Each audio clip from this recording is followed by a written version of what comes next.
जय हिंद साथियों, आपको स्वागत है झारखंड सामान्य ज्ञान के 40 प्रश्नों के इस महत्वपूर्ण सत्र में। यह हमारा 46वां सत्र है। इसके पहले 45 वीडियो अपलोड हो चुके हैं, लेकिन कुछ लोगों का लगातार शिकायत है कि मुझे से आपके वीडियो की नोटिफिकेशन नहीं मिलती है। उनसे रिक्वेस्ट है, कृपया सब्सक्रिप्शन के साथ साथ अपना एक बार चेक कर लें कि ब्लैक बेल आइकन आपने दबाया कि नहीं है।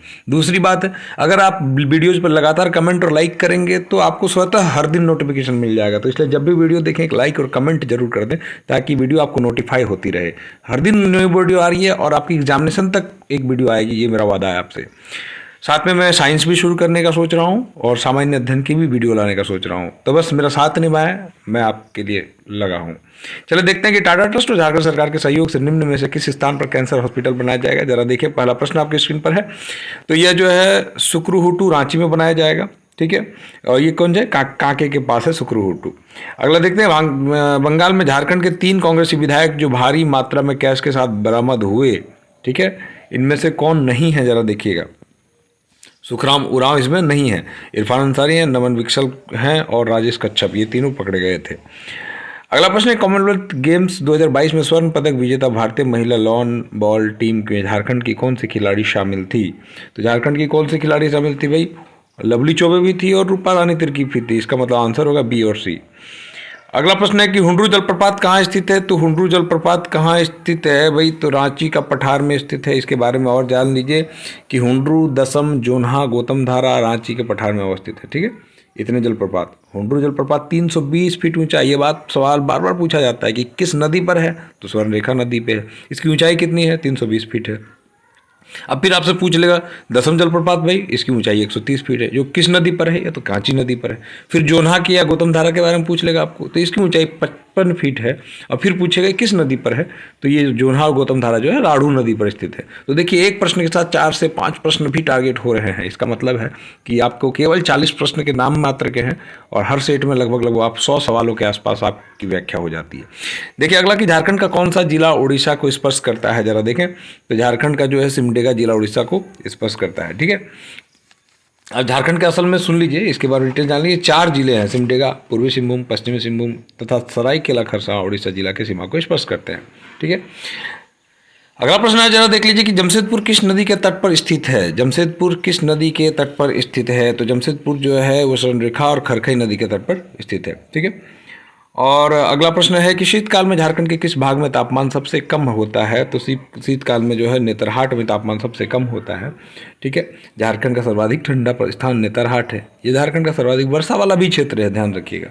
यहाँ वर्षा कितनी होती है ये भी प्रश्न आपको पूछा जाएगा। तो यहाँ पे 180 सेंटीमीटर औसत वार्षिक वर्षा होती है। तब फिर आपको ये भी पूछा जा सकता है कि झारखंड का सामान्य औसत वार्षिक वर्षा कितना है? तो 140 सेंटीमीटर है, ध्यान दीजिएगा। चलिए अब देखते हैं अगला प्रश्न, झारखंड के निम्न में से कौन से जिले में सर्वाधिक ग्रेफाइट रिजर्व पाया जाता है? तो झारखंड के किस जिले में ऐसा पाया जाता है भाई? पलामू जिले में सर्वाधिक ग्रेफाइट रिजर्व पाया जाता है।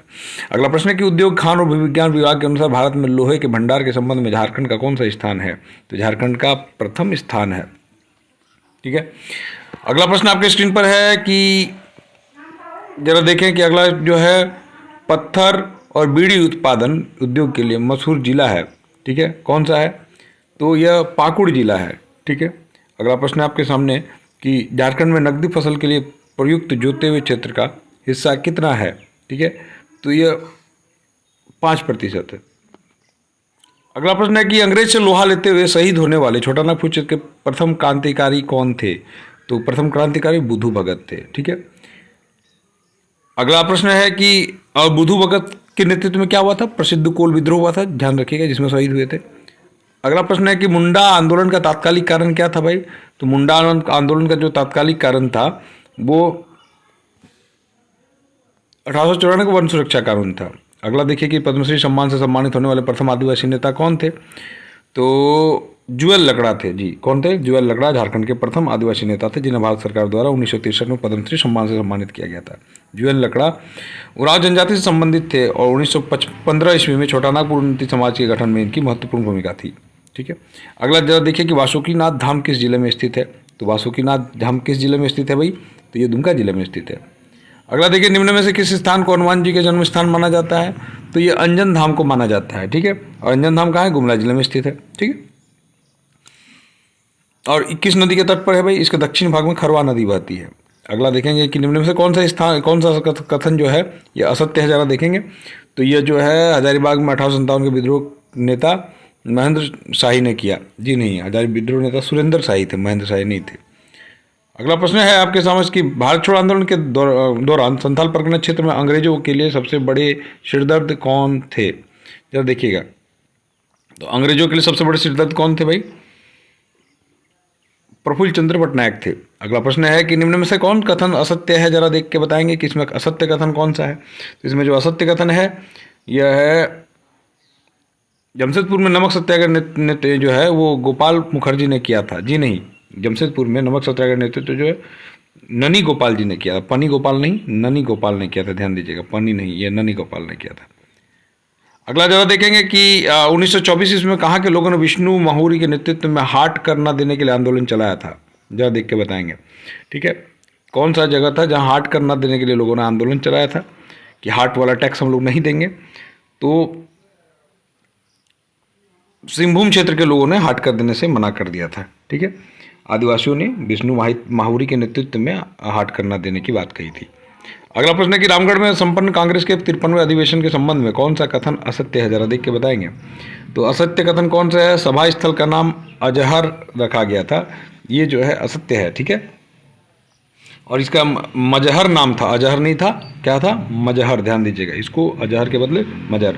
इसके बारे में जरा जान लीजिए आप कि यह 1940 ईस्वी में हुआ था। ध्यान दीजिएगा, 53वां अधिवेशन जो था 1940 ईस्वी में हुआ था और किसके नेतृत्व में हुआ था? मौलाना अबुल कलाम आज़ाद के अध्यक्षता में हुआ था। इस अधिवेशन के सभा स्थल का नाम मजहर रखा था और इसमें स्वागत समिति के अध्यक्ष कौन थे? डॉक्टर राजेंद्र प्रसाद थे। ध्यान रखिएगा, ये प्रश्न आपको पूछे जाएंगे। देखिए, पुनः एक प्रश्न से 4-5 प्रश्न निकल के सामने आ गए।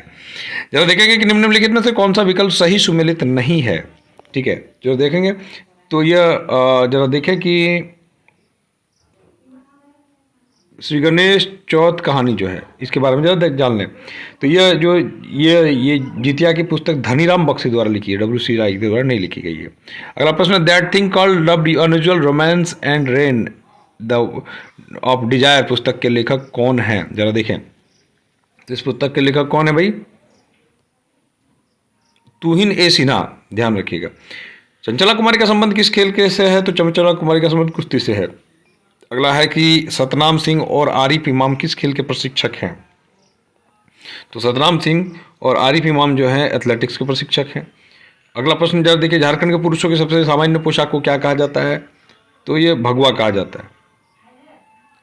अगला प्रश्न आपके स्क्रीन पर है, जरा देखेंगे कि निम्नलिखित पारंपरिक नृत्यों के रूप में झारखंड का नृत्य कौन सा है? माफ कीजिएगा जरा से, निम्नलिखित पारंपरिक नृत्यों में झारखंड का नृत्य कौन सा है? जरा देख के बताएंगे, ठीक है। तो यह पाइका है। झारखंड राज्य में पुरुष द्वारा त्योहारों और शादियों आदि समारोह में जैसे कि मौके पर तलवार ढाल के साथ कौन कौन सा नृत्य किया जाता है? जरा बताएं, ठीक है। तो यह जो है पाइका नृत्य किया जाता है। अगला है कि मुंडाओं के पुरखा की कहानी एक मौखिक परंपरा का हिस्सा है, इस परंपरा को क्या कहते हैं? तो यह जो है सोसो बोंगा है, ठीक है, इस परंपरा का नाम। अगला देखिए, झारखंड की जनजाति समाज के बारे में कौन सा कथन गलत है? जरा देख के बताएंगे। तो गलत कौन है? जरा देखें कि इसी बाल विवाह की स्वीकृति। जरा देखें झारखंड की जनजातियां समाज पितृसत्तात्मक संरचना पर आधारित है। यहाँ महिला पुरुष के मध्य समानता पर बल देकर लैंगिक विभेद वर्जित किया गया है। यहाँ की जनजातियों में बाल विवाह प्रचलन नहीं होता है। आगे बढ़ते हैं हम लोग, जरा सुमेलित करके देखें कि इसमें सुमेलित कौन सा है? फगुआ गीत भाई। तो फगुआ गीत जो है वो कैसा है? ये मौसमी गीत है, फागुन माह में गाया जाता है। सोहराई गीत जो है वो कैसा है? ये त्योहार गीत है। और जनाना झूमर जो है क्या है भाई? नृत्य है। और झंझायन गीत क्या है? संस्कार गीत है। चलिए आगे बढ़ते हैं हम लोग कि झारखंड में विधानसभा सीटों की संख्या कितनी है? तो झारखंड में विधानसभा की सीटों की संख्या 81 है। इसके बारे में एक चीज़ और समझ लें कि 44 सीटें इसमें सामान्य हैं, सामान्य वर्ग के लिए, 28 अनुसूचित जनजाति के लिए तथा 9 अनुसूचित जातियों के लिए आरक्षित है। ऐसे तो सीटों की संख्या 82 है, जिसमें एक जो एंग्लो इंडियन इसमें नॉमिनेट होते हैं। आगे बढ़ते हैं कि झारखंड विधानसभा के वर्तमान स्पीकर कौन है? तो इसके वर्तमान स्पीकर जो हैं रविंद्रनाथ महतो हैं। अगला प्रश्न आपकी स्क्रीन पर है, निम्न में से कौन सा कथन जो है सत्य है? जरा इसके बारे में चर्चा करेंगे हम लोग। तो सत्य कथन जो है वो जरा देखिए कि झारखंड गठन के बाद पलामू में सोन नदी पर राज्य सबसे बड़े पुल दीनदयाल उपाध्याय सेतु का शिलान्यास किया गया, ये सही बात है।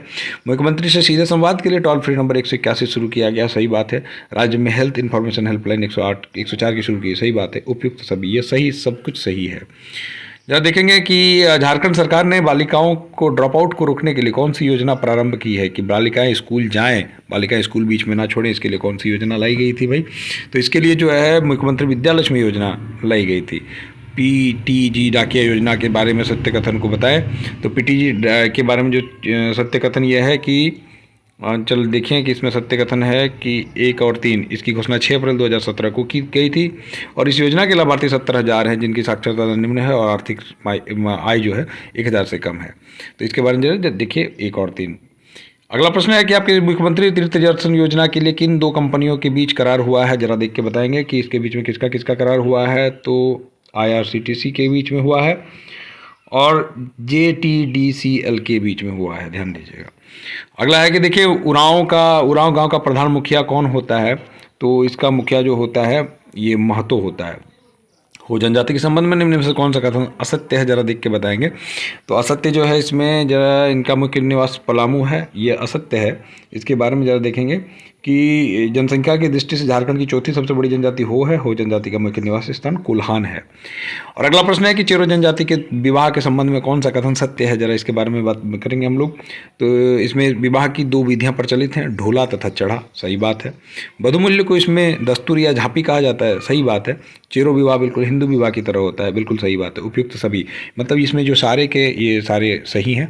तो इसके साथ ही ये महत्वपूर्ण सत्र समाप्त हुआ। कैसा लगा कमेंट करके जरूर बताएं। आगे अगर वीडियो आप लगातार प्राप्त करना चाहते हैं तो प्लीज़ बेल आइकन को भी प्रेस कर दें, एक कमेंट एक लाइक भी करते जाएं। धन्यवाद।